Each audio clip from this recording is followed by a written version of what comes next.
आजकालच्या धावपळीच्या युगात आपण प्रत्येकजण प्रत्येक गोष्टीचं नियोजन करतो आणि प्रत्येक गोष्टीचं टाईम टेबल ठरवतो. पण हे टाईम टेबल ठरवत असताना आपण काही गोष्टी लक्षात घेत नाही.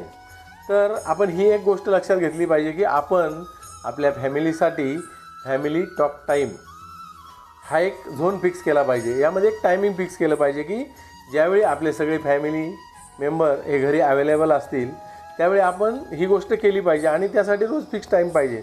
आणि हे चालू असताना कोणीही टी व्ही पाहणार नाही, कुणीही मोबाईल पाहणार नाही. फक्त सगळे लोक चर्चा करतील. चर्चा कुठल्या गोष्टीवर करतील तर आज दिवसभरात काय शिकलं किंवा तुम्हाला ऑफिसमध्ये काय अनुभव आले, कोण भेटलं, या गोष्टीवर चर्चा केली पाहिजे.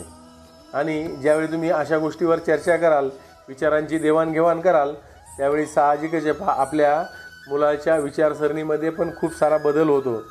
कारण संवाद ही नात्याची